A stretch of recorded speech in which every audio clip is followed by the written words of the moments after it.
Sabeu que dia 23 començam un repte? Sabeu en què consisteix? Hem de parlar 21 dies en català. Jo ja m'he apuntat.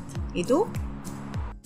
Jo penso que aquesta campanya és important perquè d'alguna manera ens ajuda a mantenir viva la llengua cada dia, en el nostre dia a dia, a sentir-nos còmodes i a fer-la servir. Penso que és important que en el dia a dia xerrem en català sense por, amb assertivitat cap a els altres i amb la tranquil·litat de que ens entenen i que molta més gent de la que ens pensam ens entén.